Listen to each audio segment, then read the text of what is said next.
দেখ, একজন নৌকা নিয়ে আসছে, চল হামলা করি।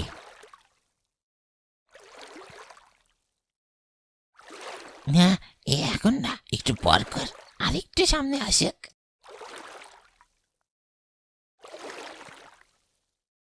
এই মাসি, আমাদের একটু নদীটি বার করিয়ে দাও, অনেকক্ষণ যাবত এখানে বসে আছি। এখনই আসছি দাদাবাবুরা।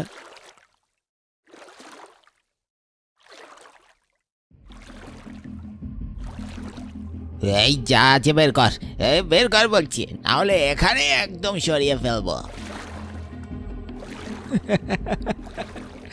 মরা মানুষ কি আবার কিসে সারা ফিরে? আজ তোদের শেষ দিন। আরে বাবারে, ও আরে পালা রে।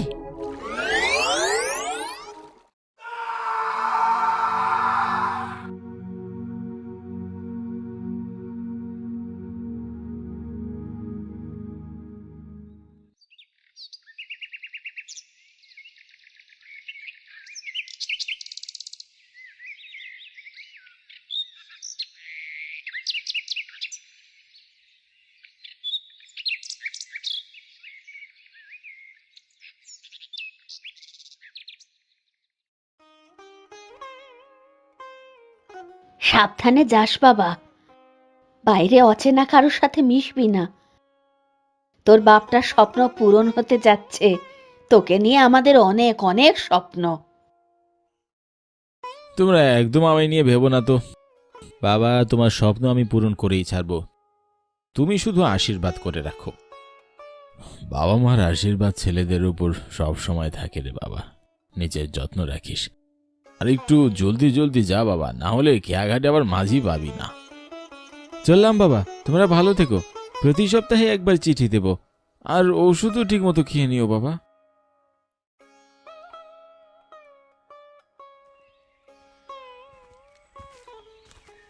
আমি নিখিল গ্রাম ছেড়ে শহরে যাচ্ছি, কারণ আমার স্কলারশিপ হয়ে গেছে শহরের একটি বড় বিশ্ববিদ্যালয়ে। বাবা মার একটি স্বপ্ন ছিল, আমি শহরের বড় কোনো বিশ্ববিদ্যালয়ে পড়ালেখা করে একটি বড় চাকরি করব। ধাপে ধাপে এই স্বপ্নগুলো পূরণ করতে পারছি, এটি সন্তান হিসাবে আমার বড় একটি পাওয়া। ভারী শীত পড়েছে, ভরা অন্ধকারের পথ, আশেপাশে একটি কাকপক্ষীও নেই। খেয়াঘাটে আদৌ কোনো মাঝি থাকবে কিনা বিধাতাই জানেন। এর আগে কখনো আমি সন্ধ্যার পর খেয়াঘাটে যাইনি, তাও জানি না সেখানে গেলে কি হবে।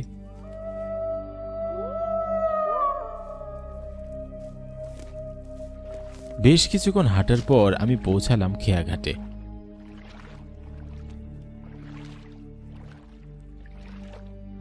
শীতের কামড়ে একেবারে নেতিয়ে গেছি, দাঁড়িয়ে থাকার শক্তিটুকুও পাচ্ছি না।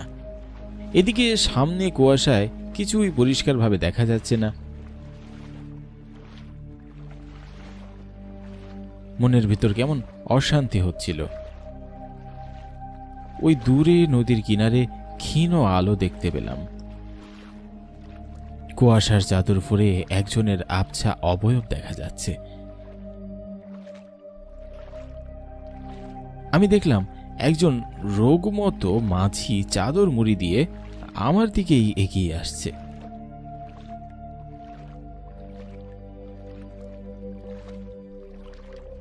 বাবু, আমি আইতাছি, আপনি ওইখানে দাঁড়ান।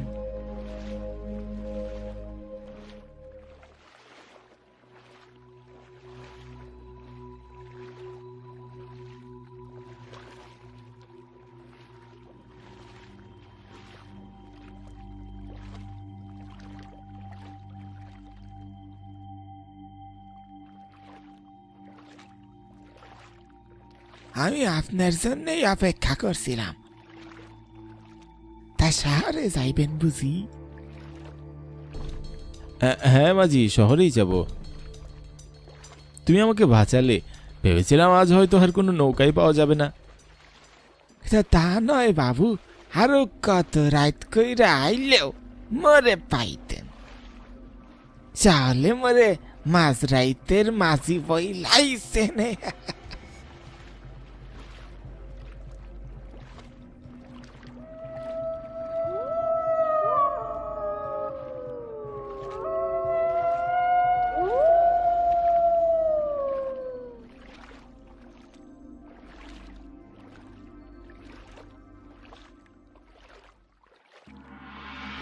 মাঝি পাইয়া যাও রে,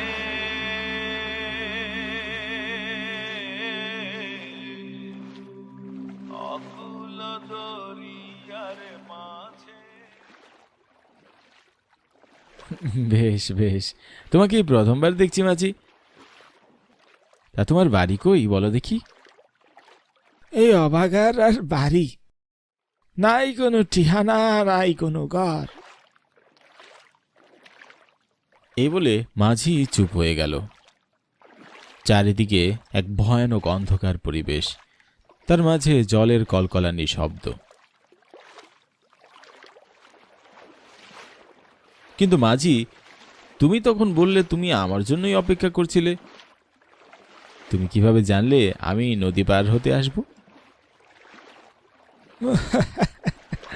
মোর কাজই তো মানুষের মানুষের জন্য অপেক্ষা করা। রাত ভর এই শীতের মধ্যে বৈশা রই একখানা যাত্রীর জন্য। সারাদিন নাও ভাইয়া কোনো রকমে 20 টাকাও কামাইতে পারি না বাবু, তাই রাত কইরা বৈশা তাহি 1-2টা মানুষের জন্যে। রাইতে খুশি হয়ে মানুষ 2-4টা বেশিও দেয় বই কি। তা ঠিক বলেছ, কিন্তু কিভাবে বুঝলেন আমি শহরে যাব? রাইতের বেলাতে সচরাচর মানুষজন শহরের উদ্দেশ্যেই যায়। তাছাড়া হাতি এত বড় একখানা ব্যাগ লইয়া। বাবু, আপনি দেখতেছি ঠান্ডায় কাঁপুনি দিতেছেন। আপনি বরং নৌকার ছায়ের ভিতরে যাইয়া বসেন, ওই হানে ঠান্ডা কম লাগবে। তা ঠিক বলেছ মাঝি। আমি নৌকার ছায়ের ভিতরে গিয়ে বসলাম। এখানে তুলনামূলক শীত একটু কম, কিন্তু ভালো করে লক্ষ্য করে দেখলাম নৌকার ছায়ের ভিতরে অদ্ভুত একটি জিনিস। মাঝিকে কুয়াশার জন্য অস্পষ্ট দেখা যাচ্ছে, কিন্তু ভালো করে তাকিয়ে দেখলাম তার মাথার কাছে জ্বলন্ত লাল টকটকে দুটো চোখ স্পষ্ট বোঝা যাচ্ছে।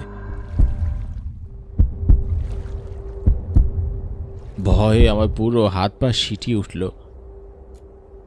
আমি ভুল দেখছি না তো? নাকি এমন ভৌতিক আবহাওয়াতে এমন একটা দৃশ্য আমার মনের ভিতরে নিজে নিজেই তৈরি হয়েছে, যার কারণে সেটা আমি চোখ দিয়ে দেখতে পাচ্ছি না?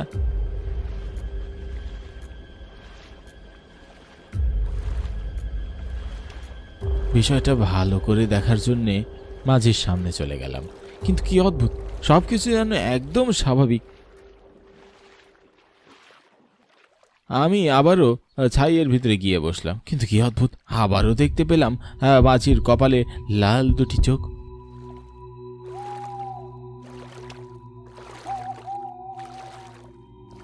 না, ছাইয়ের ভিতরে বসাটা ঠিক হবে না।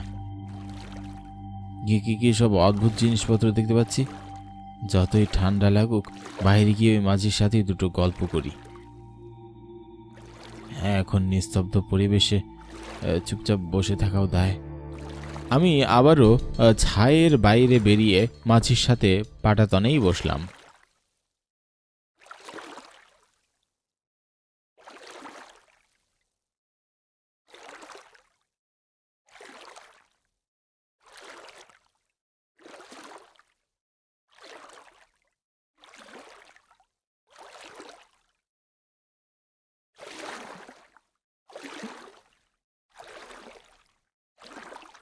কি হইলো বাবু, বেরোয় আইলেন যে? না না, তেমন কিছু না। চুপচাপ বসে থাকতে ভালো লাগছিল না, তাই ভাবলাম তোমার সাথে দুটো কথা বলি। আপনি ঠান্ডায় কাঁপতেছিলেন, তাই আপনারে এই ভিতরে পাঠাইয়া দিলাম। যাইগে, আপনি যা ভালো মনে করেন।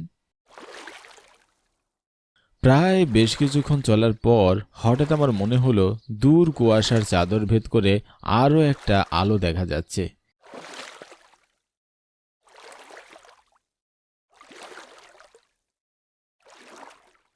নিশ্চয়ই ঘাটে পৌঁছে গেছি। নিজেকে বেশ খুশি লাগছে। নদীর তুলনায় ঘাটে শীত বেশ কম হবে, কিন্তু সে কি, আলোটি ধীরে ধীরে এদিকেই আসছে। একসময় আলোটি একদম আমার সামনে চলে এলো। তারপর আমি যা দেখলাম তাতে আমার পুরো শরীর ভয়ে ঝাঁকিয়ে উঠল। দেখলাম সদ্য এমনই দেখতে একটি নৌকা আমাদের দিকেই ভেসে যাচ্ছে। সেই নৌকাতে বসে আছি আমি আর সেই মাঝি। তারা দুজন আমাদের দিকে রক্ত ভরা লাল টকটকে চোখ নিয়ে তাকিয়ে আছে। একটু একটু করে তারা এগিয়ে যাচ্ছে নৌকা নিয়ে।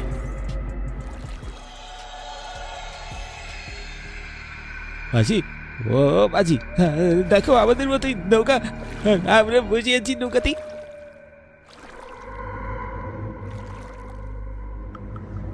বাবু, আপনি যা দেখতেছেন ঠিকই দেখতেছেন।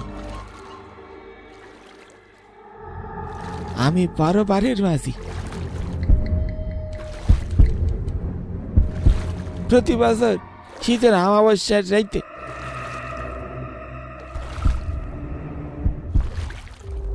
আমি একটা কইরা তরুণরা আমার নৌকায় বসাইয়া নি।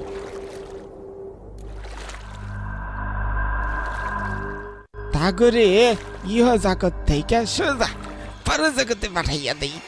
এই আমার কাম। যেই নৌকাটিকে আপনি যেতে দেখলেন, আসলে ওটা পারুগালের প্রতিচ্ছবি।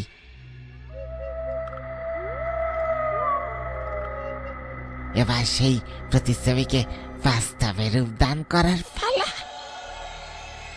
মাঝিটি কাঠ হয়ে দাঁড়িয়ে তার বইটা নদীতে ছুঁড়ে ফেলে দিল।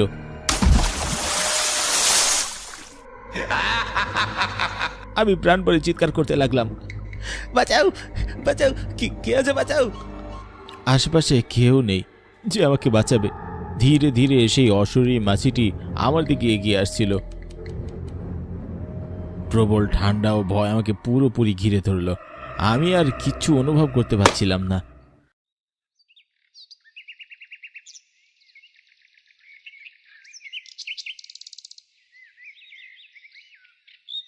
চোখ খুলতেই দেখলাম দুপাশে পরিচিত মুখ। আমার বাবা ও মা। মা কান্নাজড়িত কণ্ঠে বলে উঠলেন, দেখো গো দেখো, ছেলে চোখ খুলেছে। খোকা, খোকা, কি হয়েছে বাবা তোর? হ্যাঁ, কি হয়েছে? বিধাতার অশেষ কৃপায় আমার ছেলেটা আবার আমাদের কাছে ফিরে এসেছে। আমি বেঁচে ফিরলাম কি করে? আসলে বাবা, তুই চলে যাওয়ার পর আমার মনে পড়লো আজ অমাবস্যার রাত। এরপর আমি মশালটি জ্বালিয়ে খেয়া ঘাটের দিকে গিয়ে দেখি তুই অজ্ঞান হয়ে পড়ে আছিস। বিধাতার কাছে আমার লাখো কৃতজ্ঞতা, তিনি তোকে আমার কাছে জীবিত ফিরিয়ে দিয়েছেন। আমি একদমই ভুলে গিয়েছিলাম গত রাত ছিল অমাবস্যার রাত। আমার উচিত ছিল তোর সাথে যাওয়া অথবা তোকে ট্রেনে করে শহরে পাঠানো। আমি কিছুই বুঝতে পারছিলাম না বাবা কি বলছিলেন। আমি জানি না এই গ্রামের খেয়াঘাট নিয়ে কি রহস্য লুকিয়ে আছে। সবসময় পড়ালেখা নিয়ে ব্যস্ত থাকতাম, কোনো কিছুতেই মাথা ঘামাতাম না। বাবা, আমাকে সব খুলে বলো। আজ থেকে প্রায় 5 বছর আগে এক অমাবস্যার শীতের রাতে খেয়াঘাটে জয়ন্ত মাঝিকে একদল ডাকাত আক্রমণ করে। মাঝি গরিব মানুষ, অনেক কাগতে মিনতি করেও সেই ডাকাতদের হাত থেকে রক্ষা পায় না।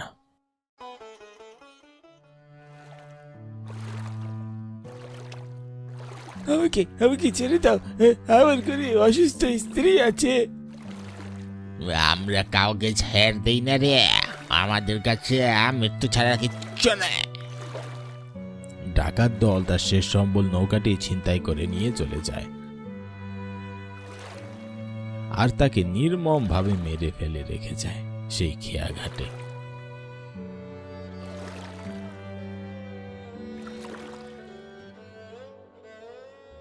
তারপর থেকে প্রতি অমাবস্যার রাতে তার আত্মা ওই খেয়াঘাটে ঘুরতে দেখা যায়। গত 4 বছরের প্রতি অমাবস্যার রাতে একজন না একজন যুবকের লাশ খেয়াঘাটে পাওয়া গিয়েছে। আমি অবাক হলাম এই ভেবে যে আমি বেঁচে ফিরলাম কি করে। কে আমাকে ওই মাঝ নদীকে বাঁচিয়ে খেয়াঘাটের জীবন্ত অবস্থায় আমাকে রেখে গেছিল। ঠিক তখনই আমার মনে পড়ল আমি অজ্ঞান হওয়ার ঠিক আগ মুহূর্তে কার যেন একটা কণ্ঠস্বর আমি শুনতে পেয়েছিলাম। সে আমাকে বলছিল, ভয় পেও না, আমি আছি, তোকে এই বিপদ থেকে আমি উদ্ধার করব। এরপরে আর কিছুই মনে নেই আমার। হয়তো সেই অজানা মানুষ অথবা শক্তিটিই আমাকে আবার নতুন জীবন দিয়েছে, না হলে আজও সেই 4টি তাজা যুবকের মতো আমায় মৃত অবস্থায় পাওয়া যেত।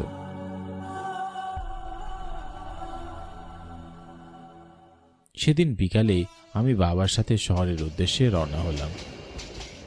তবে এবার আর সেই খেয়া ঘাটের ধারের কাছে গেলাম না। বাবাকে নিয়ে ট্রেনে করেই আমি শহরে চলে গেলাম। আর প্রতিজ্ঞা করলাম, যদি কখনো গ্রাম থেকে শহরে যাই অথবা শহর থেকে গ্রামে আসতে হয়, তবে ভুলেও সেই খেয়া ঘাটের আশেপাশেই যাব।